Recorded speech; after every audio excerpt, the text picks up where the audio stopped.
आजच्या एकादशी दिवशी सुंदर भगवान परमात्म्याच्या मुखातून जे ज्ञान प्रागट्य झालं आणि ते ज्ञान अर्जुनाला निमित्त करून भगवान परमात्म्याने सामान्य जीवांपर्यंत पोहोचवलं। त्या ज्ञानाची एक सुंदर विस्तारपूर्वक ज्ञानेश्वर महाराजांनी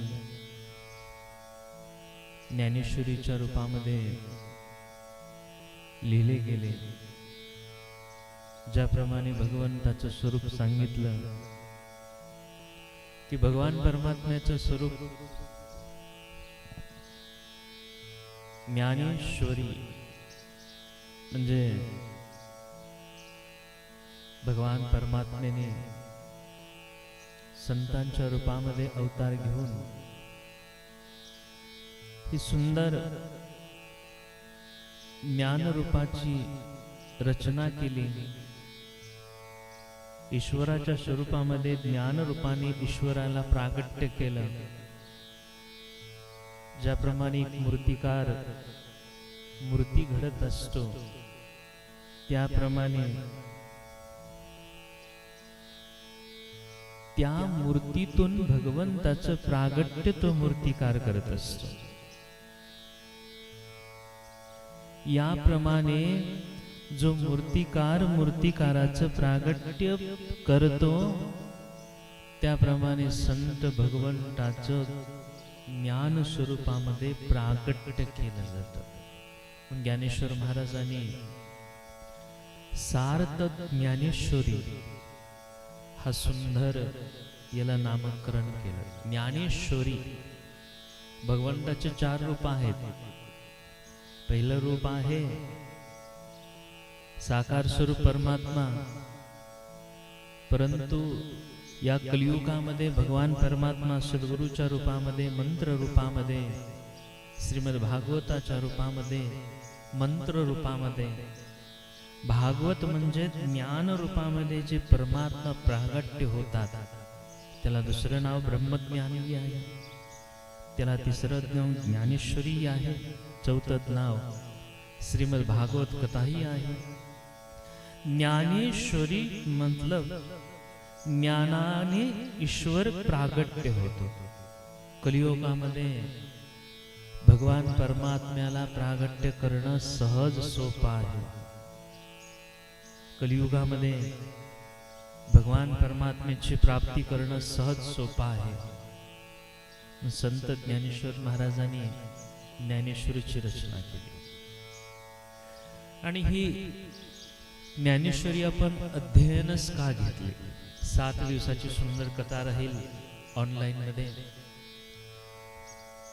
या 7 दिवसाच्या कथेमध्ये ज्ञानेश्वरी आपण का घेतली, कारण संत येता घरी तोची दिवाळी दसरा याप्रमाणे संत कधी ज्ञानाच्या रूपाने घरी येतात, संत कधी साकार स्वरूपाने प्रगट्य होतात, संत कधी आपल्या गुरुमंत्राच्या रूपाने आपल्या घरी प्रगट्य होतात। याप्रमाणे 7 दिवसामध्ये संत ज्ञान रूपाने अवतरित झाले आहेत।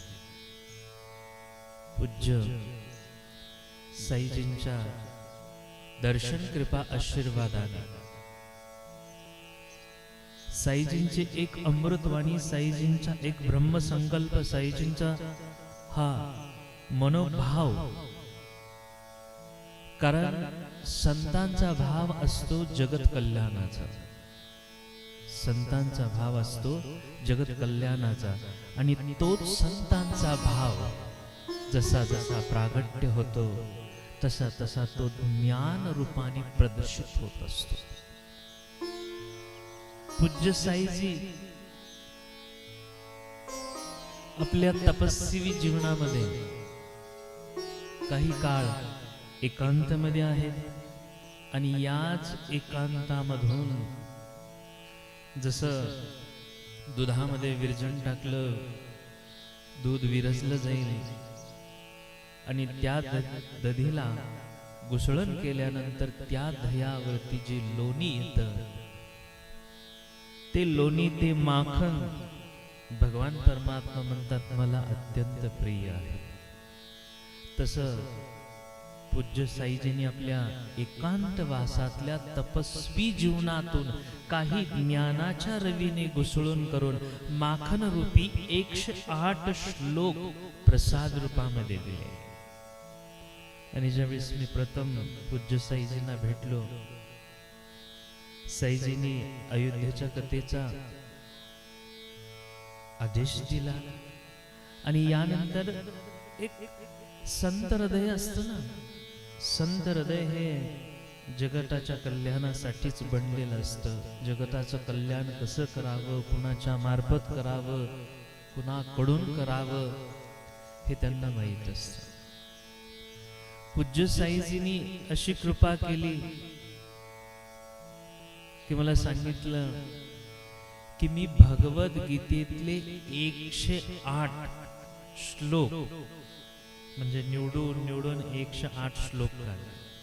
तसे तर भगवद्गीतेतले जेवढे श्लोक आहेत तेवढे आदरणीय आहेत, पूजनीय आहेत, वचनीय आहेत, ज्ञानीय आहेत आणि त्या ज्ञानाचा अधर मान सन्मान करण्यायोग्य आहे. परंतु संत कृपा अशी असते की यातल्या मुख्य ज्ञान म्हणजे अर्जुनाला जो मुख्य उद्देश भगवान परमात्म्याला सांगायचा होता. आता अनेकांनी विचारलं, श्रीमद भगवत गीता कुणासाठी ऐकावं? कारण भगवान परमात्मा कधीही धरतीवर येतात ना तर आपल्या शिष्यासाठी येतात, पहिली गोष्ट. दुसरी गोष्ट, यदा यदा हि धर्मस्य ग्लानिर्भवति भारत अभ्युत्थानं धर्मस्य तदात्मनं सृजामः. की ज्या ज्या वेळेस धर्मावर संकट येतं, धर्माची हानी होती, लोक धर्माला मानायला सोडून जातात, त्या त्यावेळेस भगवान परमात्मा धरतीवर स्वयं येतात आणि ज्ञान देतात. कशाचं? धर्माचं. हे ज्ञान धर्माचं कुणाला दिलं? पहिलं ज्ञान भगवद्गीतेचं ज्ञान. ज्याप्रमाणे राम अवतारामध्ये हनुमानजींनी भक्ती केली, श्रीराम जय जय राम अखंड चिंतन, राम राम अखंड चिंतन केलं आणि याच मंत्र जपाचं फल, याच स्वामी निष्ठेचं फल कृष्ण अवतारामध्ये हनुमानजींना भेटलं. कारण भगवद्गीता ऐकवली होती ही फक्त हनुमानजींना. आणि हनुमानजींनी या भगवद्गीतेचं ज्यावेळेस श्रवण केलं, चिंतन केलं, मनन केलं, त्यावेळेस हनुमानजी अत्यंत प्रसन्न झाले आणि हनुमानजींनी प्रागट्य होऊन कृष्ण परमात्म्याला प्रणाम केला. धन्य आहे, राम अवतारामध्ये मर्यादाचं दर्शन घेतलं होतं, पण कृष्ण अवतारामध्ये ज्ञानामृताचं दर्शन घेतलं. अर्जुनानेही ज्यावेळेस अर्जुनाला निमित्त केलं आणि अर्जुनासाठी पहिल्या अध्यायामध्ये सांगितलं अर्जुन विषाद योग. भगवत गीतेतल्या पहिल्या अध्यायाचं नाव आहे अर्जुन विषाद योग. आता विषाद, संसारामध्ये आपण राहतो आणि संसारामध्ये राहत असताना मनामध्ये विषाद निर्माण होतो. आता हा जो विषाद आहे ना, संसारामध्ये प्रत्येक क्षणाक्षणाला आहे. संसारी व्यक्ती असेल तर संसारामध्ये ही गोष्ट करावी का, ती गोष्ट करावी का, ती गोष्ट करावी, ज्याच्या मनामध्ये विषाद निर्माण होतो, ज्याच्या मनामध्ये अध्यात्माविषयी विषाद निर्माण होतो. ब्रह्मज्ञान कसं होईल, सद्गुरूची कृपा कशी प्राप्त होईल, मंत्र कसा जप करावा, ब्रह्मज्ञान कसं प्राप्त करावं, भगवंताचं सर्व श्रेय कसं प्राप्त करावं, सद्गुरूची कृपा कशी प्राप्त करावी, भगवान परमात्म्याची अनंत कृपा कशी अंतःकरणामध्ये उतरावी, हा विषाद ज्यावेळेस संसारामध्ये येतो त्यावेळेस या संसारातल्या विषाने तो कधी येतो की ज्याचं अंतःकरण मोहग्रस्त असतं. साध्या सरळ भाषेमध्ये सांगायचं म्हटलं तर ब्रह्मज्ञान कोणाला होतं की अर्जुन कसे होते, मोहग्रस्त झालते, आपतेष्टाविषयी आसक्ती निर्माण झालती. कारण अर्जुनाने पहिल्याच अध्यायामध्ये भगवान परमात्म्याला प्रार्थना केली, हे देवा, हे भगवान परमात्मा, सांगा ना बोले, मी माझ्या समोर माझे अपतेष्ट आहेत, माझे भाऊ आहेत, माझे आजोबा आहेत, माझे वडील आहेत, माझे गुरु आहेत, ज्या संतांनी कृपा केली, जे भीष्म पिताचार्य आहेत ते माझ्या समोर आहेत आणि मी त्यांच्या बरोबर युद्ध कसं करावं, हा अर्जुनाचा विषाद होता पहिल्या अध्यायामध्ये. आणि पहिल्या अध्यायामध्ये ज्यावेळेस अर्जुनाने हा विषाद निर्माण केला त्यावेळेस भगवंताने सांगितलं, अर्जुना, हा विषाद काही योग्य नव्हे. कारण ज्याच्या अंतःकरणामध्ये विषाद निर्माण होतो म्हणजे मोह निर्माण होतो. भगवंतांनी दुसरं काही सांगितलं नाही, मोह आणि संसारामधली आसक्ती सांगितली. दोन गोष्टी भगवान परमात्म्याने प्रथम अध्यायामध्ये सांगितल्या. कोणत्या?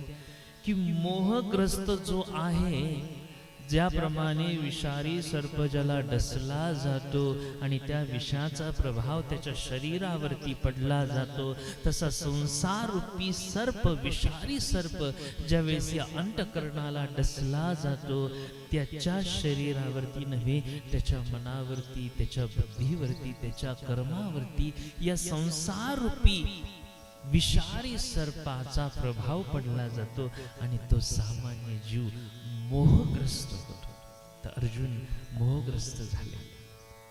आणि ज्यावेळेस अर्जुन मोहग्रस्त झाले, व्याकुळ झाले, विषाद म्हणजे हे विष अर्जुनाच्या मनामध्ये ज्यावेळेस पसरलं गेलं त्यावेळेस अर्जुन भगवान परमात्म्याला म्हणतात की देवा, अशक्य अशक्य अशक्य. म्हणून ज्ञानेश्वर महाराजांनी सुंदर ज्ञानेश्वरीमध्ये पहिल्यांदा गणपतीची आराधना केली. आणि या गणपतीच्या आराधनामध्ये भगवान परमात्मा ज्यावेळेस आराधना करू लागले, पहिली ओवी सांगितली, ओम नमो ज्याध्या वेद प्रतिपद्यां जय जय स्वयं सिद्धात्मरूपा. ज्ञानेश्वरीतली ही सुंदर पहिली ओवी आहे.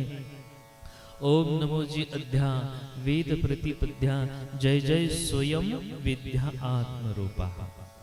की या पहिल्या ओवीमध्येच भगवान परमात्म्याने ज्ञानेश्वर महाराजांनी सुंदर विश्लेषण केलं की ओम नमो जी अध्या वेद प्रतिपद्या. कारण वेदांचं जे ज्ञान आहे, जय जय स्वयं विद्या. स्वयं विद्या म्हणजे काय? की ज्याच्या अंतःकरणामध्ये स्वयं स्वरूपामध्ये ब्रह्मज्ञान प्रगट होतं.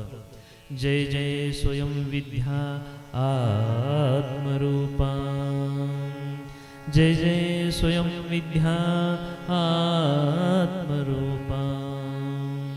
म्हणजे जे आत्मरूपामध्ये भगवान परमात्मा ब्रह्मज्ञानामध्ये प्रागट्य होतात, त्या देवाचं नाव एक सांगितलं. कोणता? देवा तुची गणेशा सकलमती प्रकाशो मने निवृत्ती दासा आधारी जे. काय सांगितलं? की म्हणतात की हे गणपती बाप्पा, आता गणपती हे बुद्धीचे दाता आहेत, गणपती हे बुद्धीचे देवता आहेत. गणपती बुद्धिदाता म्हणजे बुद्धीचं दान करणारे आहे. म्हणून ज्ञानेश्वर महाराजांनी पहिल्या अध्यायामध्ये पहिली वंदना गणपती बाप्पाची केली. आणि गणपती बाप्पा कशा आहेत? बुद्धीचे दाता. कारण सकल मती प्रकाश. मती सगळ्यात महत्वाच्या आहे अध्यात्मामध्ये. मती म्हणजे काय? भगवंत सकल. सकल म्हणजे शुभ, सकल म्हणजे शुभ. आणि या शुभमती, आणि ज्याच्याकडे शुभमती आहे, आता कथा ऐकावी वाटले तर त्याच्याकडे शुभमती आहे, कथा नाही ऐकावी वाटली तर अशुभमती आहे. भगवंताचं नामचिंतन करावं वाटलं तर त्याच्याकडे शुभमती आहे, आणि भगवंताचं नामचिंतन नाही करावं म्हटलं तर अशुभमती आहे. म्हणून ज्ञानेश्वर महाराज म्हणतात की कोणतीही कथा श्रवण करताना पहिल्यांदा मंगलाचरण असतं आणि या मंगलाचरणामध्ये ज्ञानेश्वर महाराजांनी गणपती बाप्पांना प्रार्थना केली की हे गणपती बाप्पा, जो अर्जुनाचा विषाद आहे, या भगवान परमात्म्याच्या मुखातून पडलेलं अमृत आहे, हे अमृत समुद्र मंथन केलं त्यावेळी समुद्र मंथनातून अमृत प्रागट्य झालं, पण ते अमृत देवतांना तर प्राप्त झालं, पण हे अमृत काही ना काही काळानंतर संपू शकतं, परंतु ज्ञान अमृत हे एका जन्मामध्ये नाही, अनेक जन्मामध्ये उपयोगी येतं. आणि हे ज्ञान अमृत ज्यावेळेस भगवान परमात्म्याच्या मुखातून प्रागट्य झालं आणि त्या अमृताचं प्राशन ज्ञानेश्वर महाराजांनी केलं, आणि या सुंदर ज्ञानेश्वर महाराजांनी ज्यावेळेस अमृत प्राशन केलं, त्याच अमृताच्या विस्तारपूर्वक ज्ञानेश्वरीच्या रूपामध्ये केलं. ज्ञानेश्वर महाराज सांगतात की हे अमृत प्राप्त करण्यासाठी काय करावे लागेल. आता तुम्ही पाहाल की पहिली आराधना उपासना कुणाची केली. पहिली आराधना उपासना ज्ञानेश्वर महाराजांनी गणपती बाप्पाची केली. सकलमती आली आणि सकलमती झाल्यावर नंतर ज्ञानेश्वर महाराज म्हणतात, मनोनी जाणतो न गुरु भजजी, तेने कृत कार्य होय जे, जैसे मूळ चिंतन सहजे, शाखा पलवसंतोष. परत मी ववी एकदा घेईन, याचा अर्थ तुम्ही अंतःकरणामध्ये धारण करा. म्हणून ज्ञानेश्वर महाराज म्हणतात, म्हणून मी म्हणतो, म्हणून जाणतो न गुरु भजजे, तेने कृत कार्य होई जे, जैसे मूळ संजने शाखा पल्लव. ज्ञानेश्वर महाराजांनी सुंदर वर्णन केलं. बाबा यासाठी सांगतो, जाणकारांनी ज्यांना ब्रह्मज्ञान पाहिजे, ज्यांना भगवंताचं दर्शन करायचं आहे आणि ज्यांना भगवंताची प्राप्ती करायची आहे, त्यांनी सद्गुरूची गुरुभक्ती करावी. आणि ही गुरुभक्ती जो करतो, ज्ञानेश्वर महाराज म्हणतात, जो गुरु भक्ती करतो तो अध्यात्म ज्ञानाची प्राप्ती करून कृतकार्य होतो. ज्याप्रमाणे झाडाच्या मुळाशी किंवा समुद्र स्नानामुळे त्रिभुवनातल्या सगळ्या तीर्थाचं स्नान केलेल्याचं फलीभूत मिळतं, किंवा अमृत सेवनामुळे सर्व रस चाकल्याप्रमाणे होतो. सुंदर वर्णन दिलं. त्याप्रमाणे जो गुरु भक्ती करतो त्याला या त्रिभुवनामध्ये श्री गुरुला, जो गुरु अमृत चाकवतो, गुरु भक्ती करतो, त्याला या त्रिभुवनामध्ये कोणतीही गोष्ट अप्राप्त अशी नाही. म्हणून ज्ञानेश्वर महाराज एवढं सुंदर सांगतात.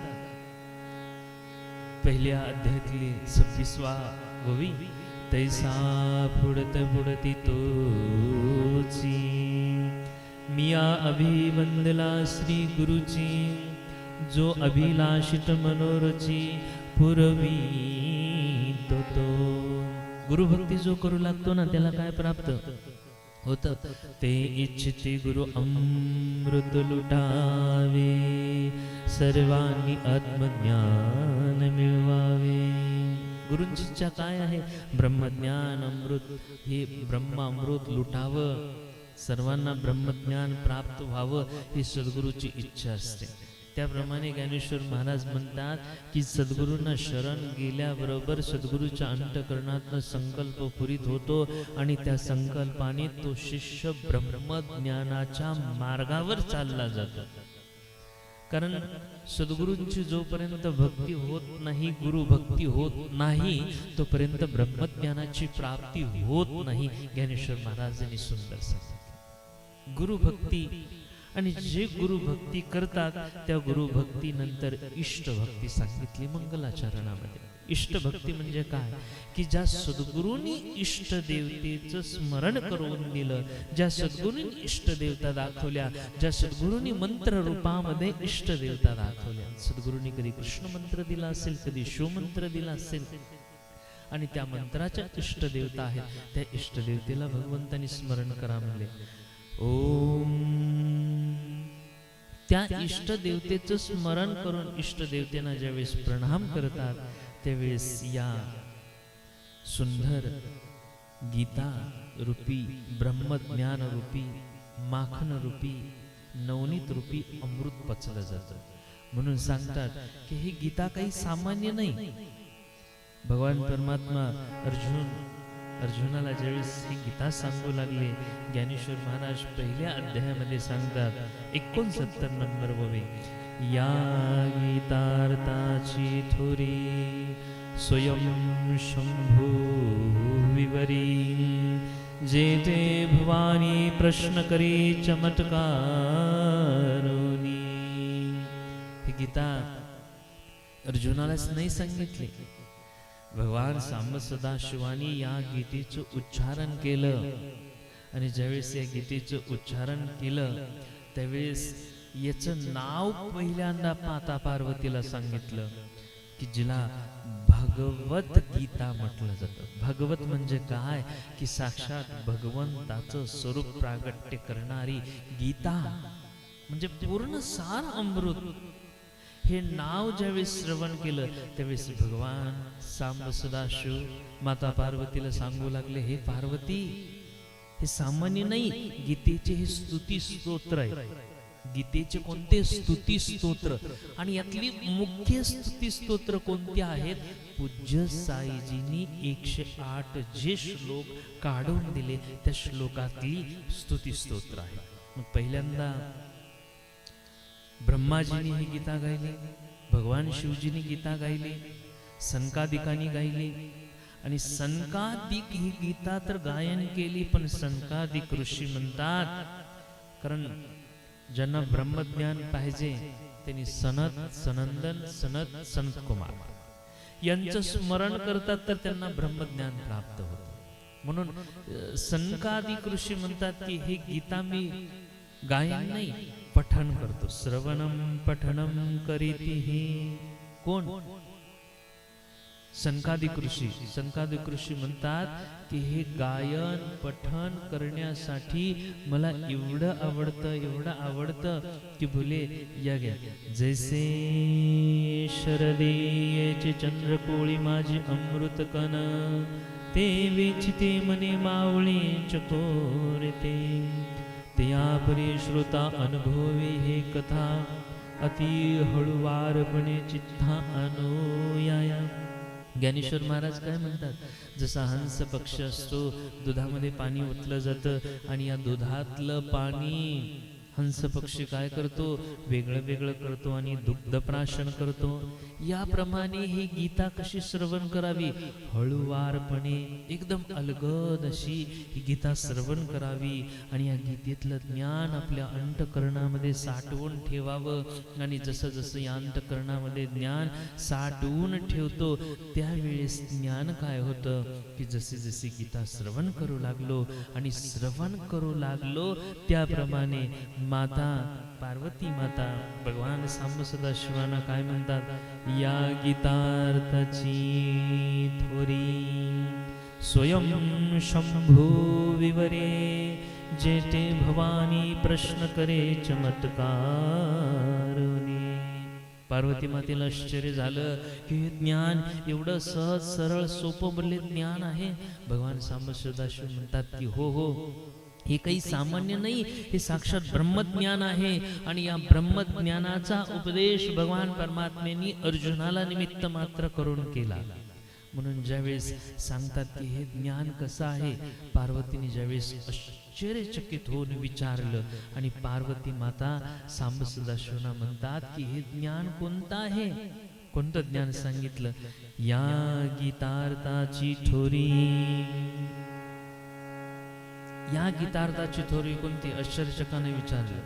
आणि ज्यावेळेस ते विचारलं त्यावेळेस ब्रह्माजी म्हणतात, ते तो हरू मने निजे देवी जैसे हा स्वरूप तुझे, तैसे हे नित्य नूतन देखे गीता तत्व, हा विधार्थ सागरो जिया निद्रांतांचा घेरू, तो स्वयं सर्वेश्वर प्रत्यक्ष अनुभवला. ज्यावेळेस माता पार्वती सांगते की हा प्रत्यक्ष भगवंताचा अनुभव होत आहे. आणि कसा, ज्याप्रमाणे भगवंताचा अनुभव कसा करायला सांगितला, रात्री आपण झोपले जातो, निद्रिस्त होतो, त्यावेळेस श्वास घेतो आणि सोडतो, कुणाला अनुभव येतो? बोले नाही अनुभव येत. जसं रात्री निद्रिस्त झालो तर श्वास चालू होता का बंद होता, त्या मनुष्याला विचारलं तर तो ठामपणे सांगू शकणार नाही श्वास चालू होता का बंद होता. याप्रमाणे भगवान परमात्मा सांगतात, गीता आख्यान असं आहे की ज्याप्रमाणे योग निद्रेमध्ये भगवंत परमात्मा श्वास घेतात सोडतात, सामान्य मनुष्य निद्रावस्थेमध्ये श्वास घेतो का नाही ज्याप्रमाणे सांगू शकत नाही, त्याप्रमाणे गीता श्रवण करता करता ब्रह्मज्ञान कधी होऊन गेलं हे त्याला सांगता येणार नाही. म्हणजे ब्रह्मज्ञान असं होऊन जाईल, आत्मसाक्षात्कार असा होऊन जाईल की सहज स्वरूप पावे निज रूपाची प्राप्ती, सहज स्वरूपे पावे निज रूपाची प्राप्ती. भगवान ज्ञानेश्वर महाराज म्हणतात की सहज रूपांची कोणती, की या रूपामध्ये सांगितलं की सहज रूपाची, हा वेदार्थ सागरू जया निद्रतांचा घेरू, तो स्वयं सर्वेश प्रत्यक्ष अनुभवला, ऐसे जे अगाध जेते वेडावती, ते ते अल्पमे मती मंद काय हो. ज्ञानेश्वर महाराज म्हणतात की मतिमंदन अजून काय सांगावं, माझ्या बुद्धिमत्तेने मी सांगू शकत नाही, पण हे गीता श्रवण करता करता ब्रह्मज्ञान झालेल्याची अनुभूती तुम्हाला कळणार नाही. जसं झोपेत श्वास घेतो कधी कळत नाही, श्वास सोडलेला कळत नाही, अथवा तो ठामपणे सांगू शकत नाही, तसं ब्रह्मप्राप्ती कधी होते हे तो कधीही सांगू शकणार नाही. कळत न कळत ब्रह्मप्राप्ती होऊन जाईल. आणि ज्यावेळेस ब्रह्मप्राप्ती होऊन जाईल हे ज्ञानेश्वर महाराजांनी सांगितलं, तर मग पहिल्या अध्यायाची सुरुवात केली. अर्जुन विषाद योग. पहिला प्रश्न भगवद्गीतेमध्ये सुंदर. आता ही भगवद्गीतेची रचना कशी झाली? महाभारताची रचना व्यास विशाल बुद्धे व्यासाने रचना केली, आणि या व्यासांच्याच संकल्पने महाभारताच्या रचनेतून श्रीमद भगवद्गीता रचली गेली. आणि या श्रीमद भगवद्गीता कुठे चालू होती? ज्या ठिकाणी आपल्याला याच्यामध्ये तर आपण सर्व ज्ञानी आहात की ही भगवद्गीता कुठे होती? रणांगणामध्ये. ज्यावेळेस महाभारताचं महायुद्धाची सुरुवात झाली, इकडं घोडे वरडू लागले, इकडं हत्ती किंकाळू मार्या लागले. तलवार ज्याच्याकडे आहे त्याची तलवार रक्त पिण्यासाठी असुसली होती, ज्याच्याकडे भाला आहे प्राण घेण्यासाठी असुसला होता. ज्याचे धनुष्य बाण तयार होते की त्या धनुष्याने समोरच्या शत्रूचा नाश करण्यासाठी प्रत्येक सैन्य असुसला होता. एवढ्यामध्ये भगवान परमात्म्याने पांचजन्य नावाचा शंख वाजवला. त्यावेळेस धरती दिनानून गेली, कारण भगवान परमात्म्याने हे युद्ध थांबवण्यासाठी अनेक प्रयत्न केले, पण हे युद्ध थांबलं नव्हतं. कारण का थांबलं नव्हतं? भगवान परमात्मा म्हणतात, ज्याच्या अंतःकरणामध्ये मोह आहे, ज्याच्या अंतःकरणामध्ये इच्छा आहे, त्याला ब्रह्मज्ञानापासून वंचित राहतो. कारण का? दुर्योधनाच्या अंतःकरणामध्ये मोह होता राज्याचा, दुर्योधनाच्या अंतःकरणामध्ये इच्छा होती राज्याची, आणि ज्याच्या मनामध्ये इच्छा अजून पूर्ती झाली नाही त्याला ब्रह्मज्ञान प्राप्त होत नाही. म्हणून काय म्हणतात की दुर्योधनाच्या इच्छेमुळे हे युद्ध झालं, दुर्योधनाच्या इच्छेमुळे युद्ध झालं. आणि पहिली इच्छा कोणाची होती? धृतराष्ट्र. कारण राष्ट्र हा बाहेरनं अंध होता, परंतु आतूनही आंधळाच होता. आणि आतून बाहेरनं आंधळा नसेल, आंधळा असेल तर चालेल, पण ज्ञानाने कधी आंधळ नसावं. ज्ञानाने मोहाचा नाश केला. ज्ञानाने मोहाचा नाश केला, ज्ञानाने इच्छेचा नाश केला, तर भगवान परमात्मा म्हणतात त्याला ब्रह्मज्ञान प्राप्त होतं. मग आता हे सगळे बसले, पांचजन्य शंख वाजवला, भगवान परमात्म्याने शंख वाजवल्या, सगळे रथ हत्ती घोडे किंकाळू लागले. तेवढ्यात इकडे दूरदृष्टी दिली संजय, आणि संजयाने ज्यावेळेस गीता धृतराष्ट्राला ऐकवली, त्यावेळेस धृतराष्ट्राने गीतेमधला पहिला प्रश्न विचारला. कुणाला? संजय.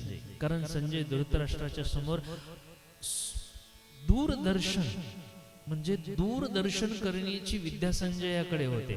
तसे शिष्याकडे दूरदर्शन करण्याची असावी विद्या. कोणती? दूरदर्शन. बस जागी बसावं, डोळे बंद करावे आणि सद्गुरूंचं मानस रूपाने दर्शन करावं. ही संजयासारखे ज्याच्याकडे दूरदर्शन विद्या आहे ना, त्याला ब्रह्मज्ञान प्राप्त होतं. दूरश्रवणम विद्या. दूरश्रवण म्हणजे काय? की इथे बसून जोधपूर मधल्या मंदिरातून जो गुरुचा आवाज ऐकला जातो, ज्याच्याकडे आवाज ऐकण्याची शक्ती आहे, ज्याच्याकडे विद्या आहे, तो कुठेही बसून ब्रह्मज्ञान श्रवण करू शकतो. संजयाकडे या दोन विद्या होत्या, म्हणून संजयाने भगवद्गीता ऐकली. जो संजय कलियुगातल्या भक्तांसाठी एक प्रेरक आहे. का? कारण अर्जुन भगवंताच्या समोर होते. भगवंतानी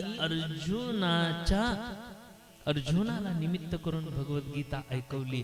पण अर्जुनाला जे ज्ञान ऐकवलं ते संजयाने महालामध्ये बसून कुणाला? स्वतःही श्रवण केलं आणि धृतराष्ट्रालाही ऐकवलं. याप्रमाणे संत धर्तीवर येतात, भगवंताचं ज्ञान श्रवण करतात आणि श्रोत्यांना ऐकवतात, श्रोत्यांना निमित्त करून ऐकवतात. ज्यावेळेस भगवंत हे ज्ञान ऐकवतात, संजयासारखी ज्याच्याकडे दूरदृष्टी, दूरश्रवणाची दोन विद्या आहे, दूरश्रवण दूरदृष्टी, मानस रूपाने सद्गुरूंचं दूरदर्शन, मानसरूपः सद्गुरु चिंतनम श्रवणम मननम. जागी बसल्या बसल्या सद्गुरूंचा ब्रह्मज्ञान जो श्रवण करतो, सत्संग जो श्रवण करतो, त्याला संजयासारखी विद्या येते.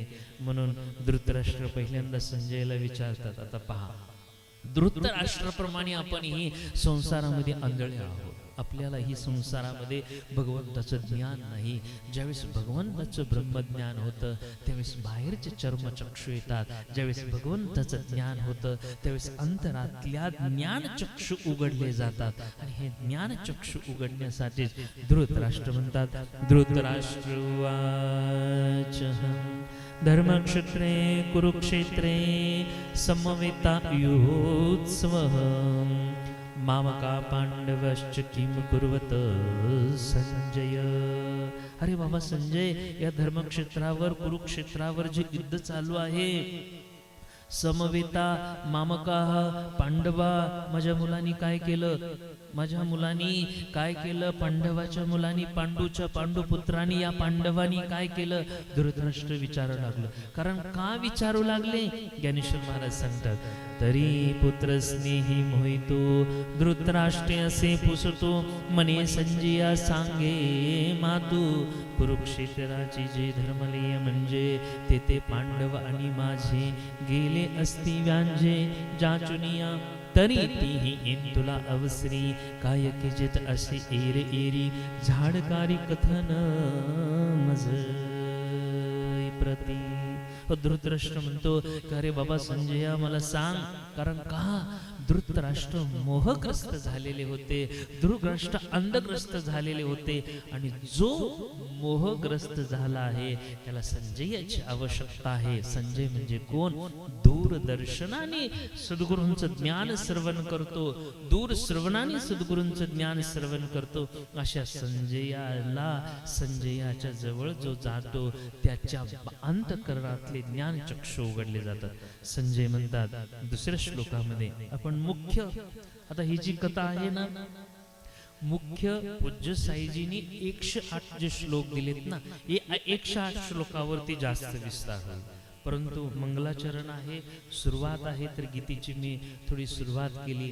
पण 108 श्लोक जे पूज्य साईजीने दिलेत ना, ते कर्मयोग म्हणजे 3ऱ्या अध्यायापासून आहेत. की आपण संसारामध्ये राहतो, साधक बंधू संसारामध्ये राहतो, कुणीही संसारामध्ये राहतो आणि या संसारामध्ये राहता राहता कर्म करता करता भगवंताची कशी प्राप्ती करावी ही 108 श्लोकातून आहे. परंतु तरी पण मी भगवद्गीतेची सुंदर सुरुवातीची श्लोक घेतो आणि या श्लोकाचं उच्चारण करून आपण पुण्याची प्राप्ती करून घेऊ. आज एकादशी आहे.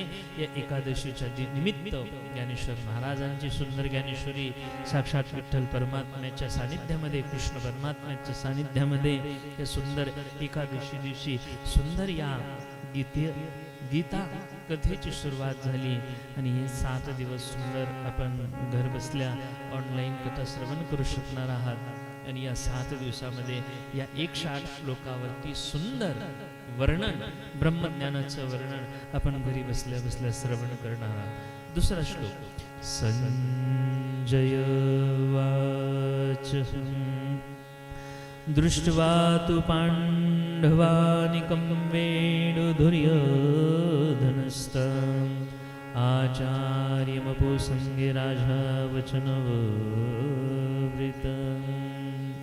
मग सांगतात की भगवान परमात्मा काय सांगावं बोले. दुसऱ्या श्लोकामध्ये सांगतात की तेव्हा संजय म्हणाले, पांडव पुत्रांनी जमवलेले सैन्य आणि त्याची व्यूहरचना पाहून दुर्योधन आचार्य द्रोण जवळ येऊन म्हणतात, काय म्हणतात की बोले, अत्रा शुरामोश्वाभिमार्जुन सयुद्धे योधने विराष्ट्रच दृष्टचे महारथः. अहोचार्य, तुमचे बुद्धिमान शिष्य द्रुपद दृष्टुम्न यांनी मोठ्या चातुर्य व्यूहरचना केली आहे. आणि ज्यावेळेस या पांडवाची व्यूहरचना ऐकून बघून दुर्योधन शोकग्रस्त झाले. आणि ज्यावेळेस शोकग्रस्त झाले, दुर्योधनाचा हा भाव संपला. आणि संपल्यानंतर अर्जुनाने ज्यावेळेस पाहिलं समोर, की पाहता क्षणी कोण दिसले समोर, सद्गुरुदेव दिसले, कोण दिसले समोर, चुलते दिसले, कोण दिसले, काका दिसले, कोण दिसले, मामा दिसले, अरे सगळे माझेच आहेत. आणि हे जे संसारामध्ये मोह आहे ना, मोह काही जास्त लोकांमध्ये नसतो, 50-100 लोकांमध्ये मोह अडकलेला असतो. काका 50 सुद्धा जास्त नाही हो, 10-15 लोक, काका, मावशी, मामा, आत्या झाले, एवढेच लोकांमध्ये मोह असतो. आणि अर्जुन पण एवढ्याच लोकांमध्ये फसले. अर्जुनाला सैन्य दिसलं का? नाही दिसलं. अर्जुनाला कोण दिसले? मामा दिसले, चुलते दिसले, काका दिसले, चुलत भाऊ दिसले, दुर्योधन दिसला. दुर्योधन म्हणजे चुलत भाऊ आहे, हे सगळे दिसले. त्यावेळेस अर्जुन अशा मोहग्रस्त झाला आणि यांना मारून मला काय मिळणार आहे म्हणले आणि धनुष्य फेकून दिला आणि रथाच्या पाठीमागे जाऊन बसले. आणि ज्यावेळेस भगवान कृष्ण परमात्म्याने अर्जुनाला पाहिलं आणि अर्जुनाला पाहिल्यावर भगवान श्रीकृष्ण परमात्मा म्हणतात, अरे अर्जुना, असा मोहग्रस्त होऊ नको. त्यावेळेस धृतराष्ट्र संजयला विचारतात, अरे संजय काय झालं बघ. त्यावेळेस सांगतात की अर्जुनाने युद्ध करण्यास मनाई केली. आणि अर्जुनाने युद्ध करण्यास मनाई केली म्हटल्यावर धृतराष्ट्राला आनंद झाला. असा आनंद झाला की काय करावं. बोले वा वा, बोले अर्जुन युद्धासाठी नकार देतो. पांडवची पोलं चांगली आहेत हो. कारण का इथं संसारामध्ये स्वार्थ साधला की सगळी चांगलं म्हणतात, पण स्वार्थ नाही साधला की त्याला वाईट ठरवलं जातं. आता इथं पांडवाची मुलं चांगली आहेत असं धृतराष्ट्र म्हणू लागले. आणि जसा धृतराष्ट्र म्हणू लागले तसे अर्जुनाजवळ कोण गेले? भगवान परमात्मा. आणि भगवान परमात्मा पहिल्या विषाद युगामध्ये ज्यावेळी सांगितलं, अरे अर्जुना, भगवंताची प्राप्ती करायची असेल, पुरुषार्थ करायचा असेल, यत्र योगेश्वर श्रीकृष्ण, मतलब विजय प्राप्त करायचं असेल, यश प्राप्ती करायचं असेल, सगळं राज्य प्राप्त करायचं असेल, तर अर्जुना तुला युद्ध करावं लागेल. भगवंता, अहो युद्ध करून काय मला मिळणार आहे? माझ्या चुलत्यांना, चुलत भावांना मारून मला काय मिळणार आहे? असं राज्य मला नको की ज्या माझ्या राज्यातल्या स्त्रिया विधवा होतील, माझी वहिनी विधवा होईल, माझी मावशी विधवा होईल, माझी मामी विधवा होईल. मग हे सगळ्या माझ्या नातेवाईकातल्या स्त्रिया विधवा झाल्या तर त्या स्त्रिया अकुलीन होतील आणि अशा कुलामध्ये उत्पत्तीत होणारी संतती पण अकुलीन होईल. देवा, मला हे युद्ध नको. अर्जुन जाऊन बसले अर्जुनाचा मोह ज्यावेळेस लक्षात आला, मोह कळला, त्यावेळेस भगवान परमात्म्याने हेच ज्ञान दिलं. कोणता? अर्जुन विषाद योग. ज्यावेळेस अर्जुनाला विषाद झाला त्यावेळेस भगवान परमात्म्याने सांगितलं, अरे अर्जुना, हा विषाद बरा नव्हे, कारण संसारामध्ये जोपर्यंत विषाद आहे तोपर्यंत तो भगवंताची प्राप्ती करू शकत नाही. अहो देवा, इथं युद्धाची भाषा चालली आहे, मग भगवंताच्या प्राप्तीची कुठे? अरे भगवंताची प्राप्ती कुठे आहे? जो धर्म मार्गावर चालतो त्याला भगवंताची प्राप्ती होते. संसारामध्ये कितीही संकट येतात, पण या संसारातल्या संकटाला योग्य रीतीने जो मात देऊन पुढे जातो, म्हणजे यथाही धर्म रक्षितिः तथा धर्म रक्षतो. जो धर्माचं रक्षण करतो त्याचं रक्षण धर्म करतात. म्हणून अर्जुना, तू धर्माचं रक्षण कर. म्हणले याच्यामध्ये धर्म कोणता आहे की माझ्या चुलत बंधूंना, कौरवांना मारावं, पितामह भीष्मासारख्या तपस्वींना मारावं, ह्याच्यामध्ये कोणतं धर्माचं रक्षण आहे? अर्जुनाला जे भगवान परमात्मा सांगतात की कर्म. आता दुसरा अध्यायामध्ये हा विषादामध्ये भगवान परमात्म्याने अर्जुनाला दुसरा अध्याय सांगितला. आणि दुसरा अध्याय कोणता सांगितला? कपिल मुनीने आपल्या आईला जो देह होतीला सांख्य योग सांगितला होता ते सांगितले. आता सांख्य म्हणजे काय? आता संख्या मराठी भाषेमध्ये घेऊ आपण. संख्या म्हणजे काय?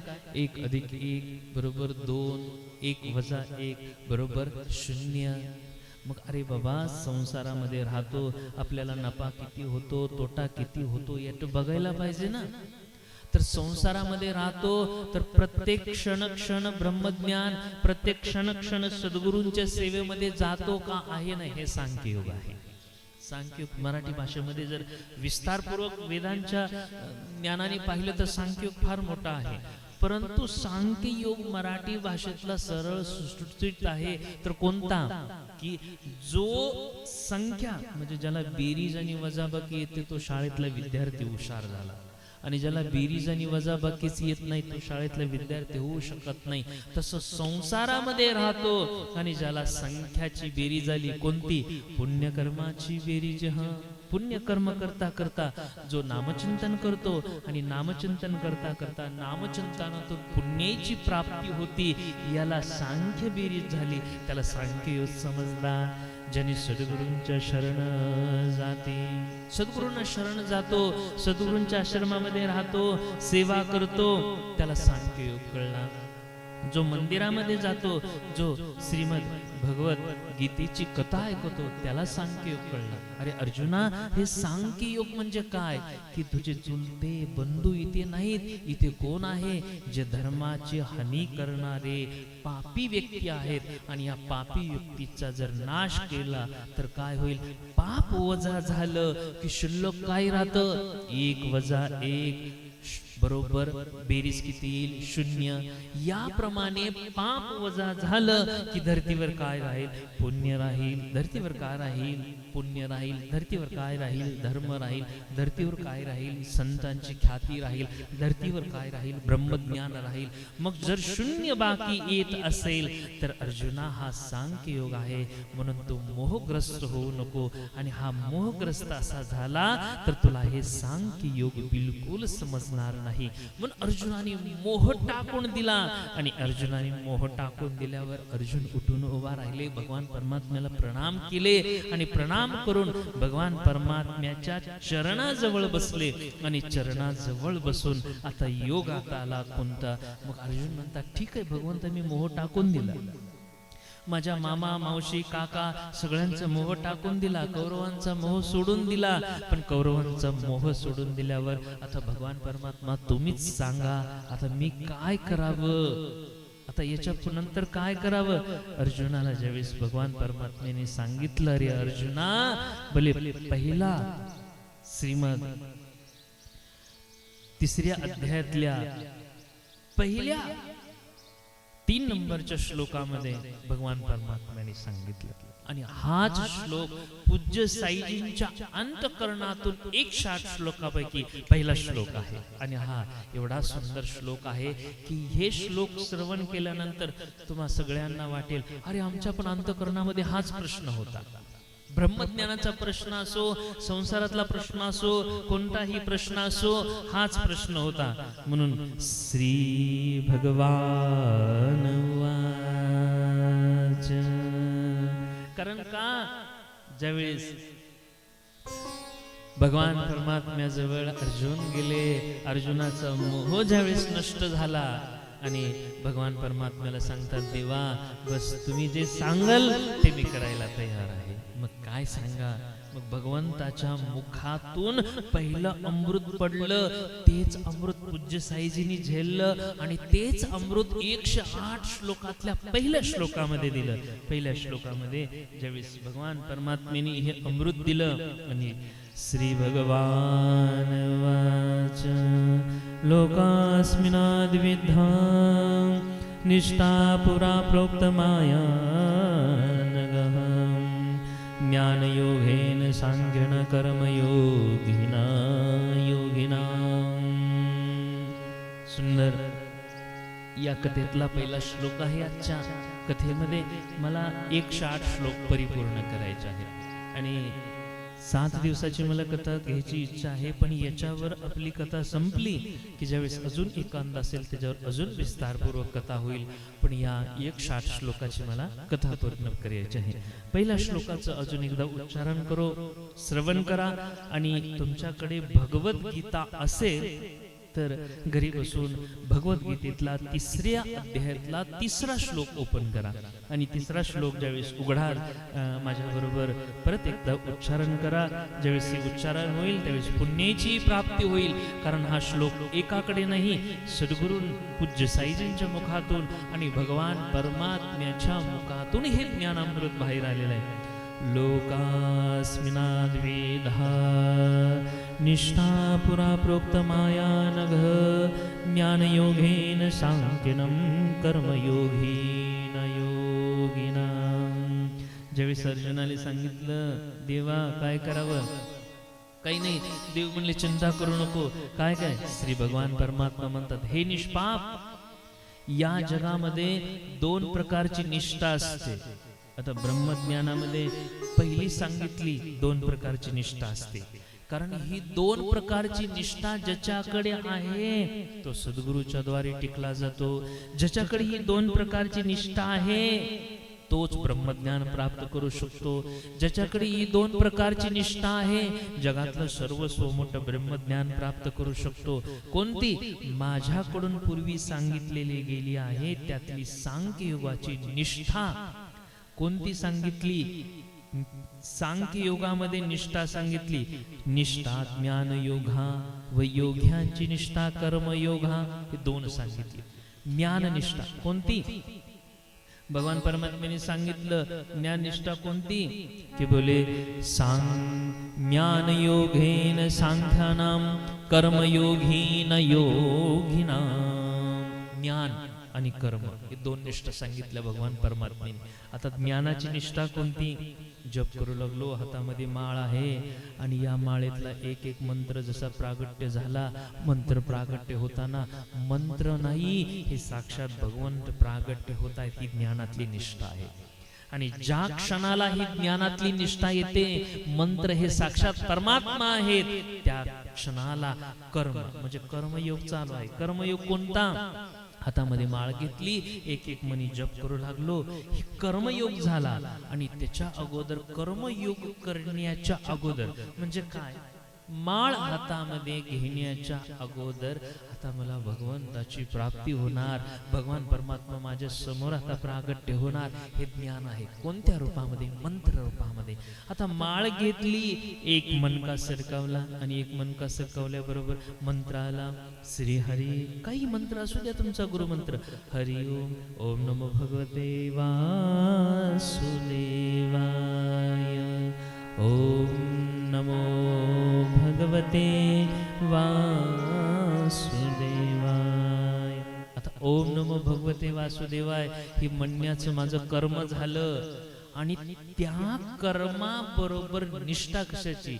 मी म्हटलं ओम नमो भगवते वासुदेवाय,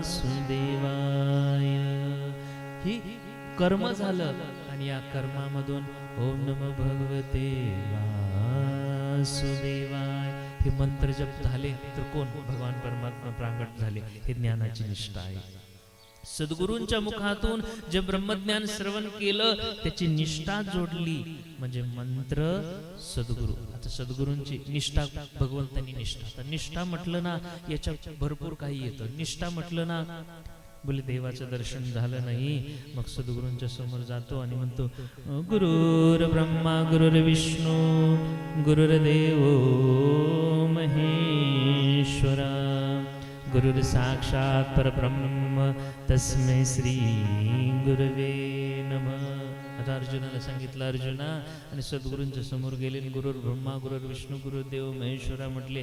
मग का तरी इथं साक्षात्कार का झाला नाही? कारण निष्ठाच नाही. प्रार्थना तर म्हणले पण प्रार्थनेमध्ये निष्ठा नाही. ज्ञान तर श्रवण केलं, ज्ञानामध्ये निष्ठा नाही. मंत्र जप तर केला पण मंत्र जपामध्ये निष्ठा नाही. आणि ज्याच्याकडे निष्ठा नाही त्याच्याकडे ब्रह्मज्ञान नाही. मग ब्रह्मज्ञान प्राप्त करण्यासाठी काय सांगितलं की यत्र योगेश्वर कृष्ण यत्र पार्दो धनुर्धर तत्र श्री विजयो भूतेन ध्रुवानी तीर्मतीर्ममः. काय सांगितलं की बाबा ब्रह्मज्ञान कसं आहे की बोले हे रामजी, झाडाचा पाला तोडण्यासाठी जेवढं कष्ट करावं लागतं त्याच्यापेक्षाही 100 हिस्सावा कष्ट कमी आहे. 100 हिस्से म्हणजे काय की आता एकच वस्तू आहे आणि त्याचे 100 भाग केले तर बेरीज किती? एकच येईल. याप्रमाणे निष्ठा, ब्रह्मज्ञानाची निष्ठा, साक्षात्काराची निष्ठा. ब्रह्मज्ञानाची निष्ठा कोणती? मंत्र रूपामध्ये ईश्वर आहेत हीच निष्ठा असेल त्या क्षणाला मंत्र रूपामध्ये भगवंताचं दर्शन. सद्गुरू हे साक्षात परमात्मा आहेत. सद्गुरूचं दर्शन झाल्याबरोबर ही निष्ठा आहे भगवंताच्या दर्शनाची. मूर्ती रूपामध्ये इथे साक्षात विठ्ठल परब्रह्म परमात्मा आहेत. या मूर्ती रूपाचं दर्शन घेताना ज्यावेळेस मनामध्ये निष्ठा निर्माण होते त्याला सांख्य योग प्राप्त होतो. आणि तोच सांख्य योग कपिल भगवंतांनी आपल्या आईला देवहूतीला सांगितला. त्यावेळेस देवहूतीच्या मनामध्ये अंतःकरणामध्ये ब्रह्मज्ञान प्रगट झालं. म्हणून अर्जुनाला सांगितलं अर्जुना पहिले काय आहे? ज्ञानयोग निष्ठा. पहिल्या श्लोकामध्ये सुंदर सांगितलं कोणतं? ज्ञान युगातली निष्ठा. आणि या ज्ञान युगातली निष्ठा कोणती सांगितली? या ज्ञान युगातली निष्ठा सांगितली लोकास्मिनाद्विदे निष्ठा पुरा प्रोक्त माया नगः ज्ञान योगेन सांख्य योगेन कर्म योगेन योगिना. म्हणून पूज्य साईजींनी ज्यावेळेस पहिला श्लोक दिला, या पहिल्या श्लोकामध्ये साधकांना काय सांगितलं की अरे बाबा, सद्गुरू कुठेही असो, कशाही स्थितीमध्ये असो, कशाही परिस्थिती असो, सद्गुरूपांच्या बरोबर ज्याची निष्ठा असते तो ब्रह्मज्ञान प्राप्त करतो. आणि ज्याच्याकडे निष्ठा आहे त्याच्याकडे कर्मयोग उत्तम होतं. कारण भगवंताची निष्ठा असेल तर भगवत कथा ऐकायला जाईल. भगवंताची निष्ठा असेल म्हणजे निष्ठा असेल तर भगवंताचं हे ज्ञान अमृत ऐकण्याची इच्छा होईल. आणि ज्याच्याकडे हे ज्ञान अमृत ऐकण्याची इच्छा होते तो महान महान महान बनला जातो. म्हणून भगवान परमात्म्याने 4थ्या श्लोकामध्ये अर्जुनाला सांगितलं आणि पूज्य साईजींनी आपल्याला सांगितलं. कोणता सुंदर श्लोक उच्चारण करू. न कर्मण्यारंभे नैष्य कर्म पुरुष श्रुते न च संन्यासनादेव सिद्धी समाधि गच्छते. अर्जुनाला सुंदर सांगितलं की कोणतं? मनुष्य कर्म केल्याशिवाय निष्कर्मतेला म्हणजे योगनिष्ठेला प्राप्त होत नाही. आणि कर्माचा फक्त त्याग केल्याने सिद्धीला म्हणजे सांख्य निष्ठेला प्राप्त होतो. आता इथं निष्ठा सांगितली आणि निष्ठेतल्या दोन्ही श्लोकामध्ये भगवान परमात्मा गेले. आता याचं वर्णन 3ऱ्या अध्यायामध्ये ज्ञानेश्वर महाराजांनी सुंदर केलं.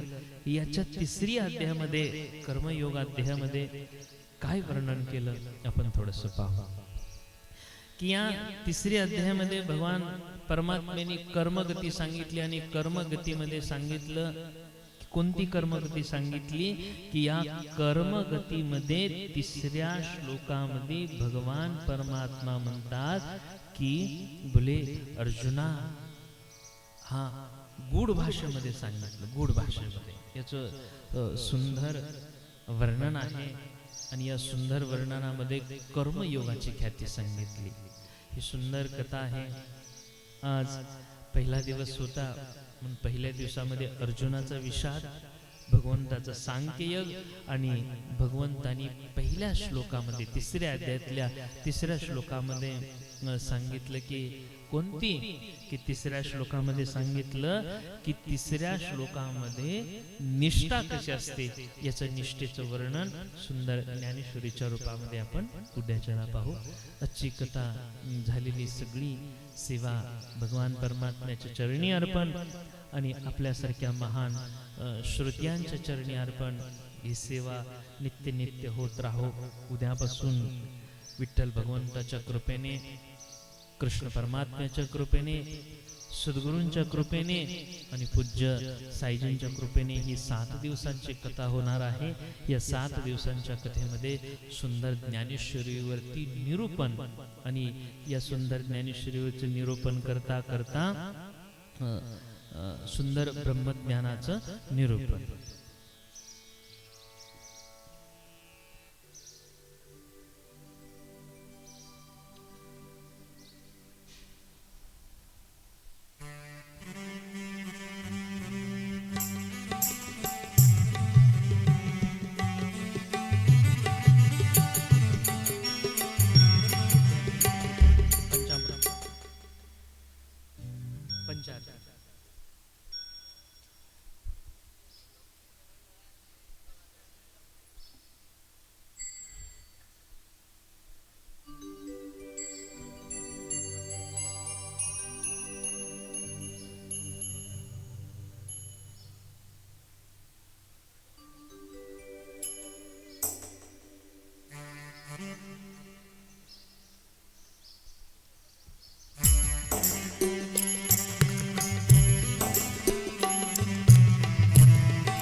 कृष्ण गोविंद हरे मुरारी, हे नाथ नारायण वासुदेवा।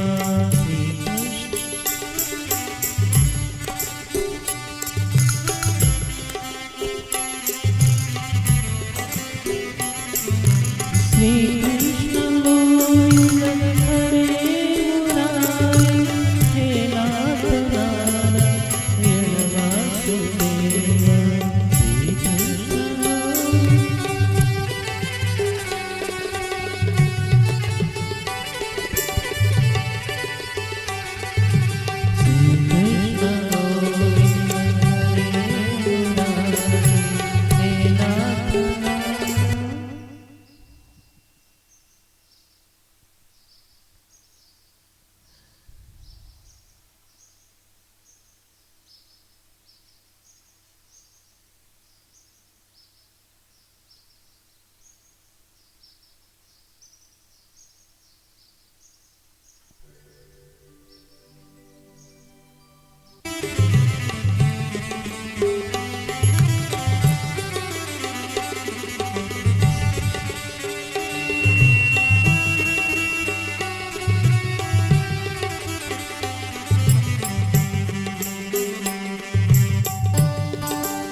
आरती करू जय हो जय श्री भागवता आरती करू तुझ भगवंता जय हो जय श्री भागवता आरती करू तुझ भगवंता श्री शुक मुनीने परम भक्तीने नाना परीने गायले जा हरि चरिता आरती कर तुझ भगवंता जय हो जय श्री भागवता आरती कर तुझ भगवंता वेद तरुंचे मधुर फळ स्वादुरसे जे सोज्वळ आत्मा राम मुनी सकळ सेवुनी झाले जन सुफळ पहा पर्वणी आली अवनी की अगहरणी भवजलतरणी पतिता आरती कर तुझ भगवंता जय हो जय श्री भागवता आरती कर तुझ भगवंता ये व्यासांची वाणी सात